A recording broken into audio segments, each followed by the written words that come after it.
Alright, so I'm going to walk you through the basics of changing a string right now. The first step that you want to do is loosen the string. And what you're going to end up doing is twisting that tuning peg, kind of starting from away from the body. And you'll see the rotation there counterclockwise of the tuning peg. And once the string is loosely moving back and forth like this, you can move over to the bridge. And you want a device, a pair of wire cutters, if you loosely grip, or a special tuning device like I have here. It's got to get underneath the peg and pry. You don't want to try to grab the peg from the fat end at the top, but just from underneath, pry it up. It'll come out really easy with the right tool. You pull the string out, and then back over to the top of the headstock. You want to unwind the string itself, and it should slip out pretty easily. Sometimes it gets a little tangled, like right here, but you just pull that out. So this is just showing you how to remove the string. It's very simple. Loosen it, remove the end pin, and then pull it out of the headstock like so. Now you take that end pin and you see there's a little groove right there. That groove is going to face towards the neck. You're going to put the new string in, the ball end down, and you're going to push that pin in, and it's going to wedge itself up against that pin and kind of lock itself into place. Then you're going to rearrange the tuning peg so that the hole that you can feed the string through is going parallel with the neck. So it's going to just feed straight through like that. It should go very easily.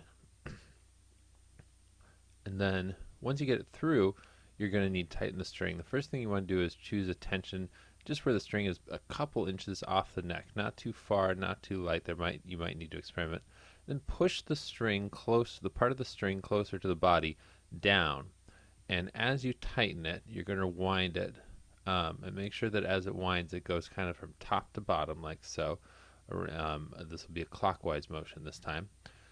And what I'm doing with my first finger here is I'm pushing it down, so as I twist, the end of the string that's loose is going to be above the part of the string that's attached to the body over there. I want to keep the part of the string that's attached to the body underneath as it winds.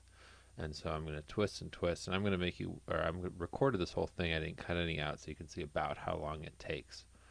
It's going to keep on twisting. You want to check the tension as you go, and eventually you get to a point where it's nice and locked in, and you can let it go and twist it all the way through. And here, now we're going to tune the string, so you can hear the audio. Sorry, it's really lousy. I counted up 5 frets on the second string, and the 5th fret of the second string is going to match what the open string should be. So I'm going to try to make them match pitches here. And I just did that. And I'm not entirely done. The next step is to stretch the string. If you were just to leave it like this, it'll drop out of tune very quickly, and it'll continue to do so. But if you give it a real solid pull, you're going to notice it drops its pitch. You bring it back up, match the pitch again to the 5th fret of the lower string, then pull it again nice and tight. And again, it's going to drop its pitch. This time a little less.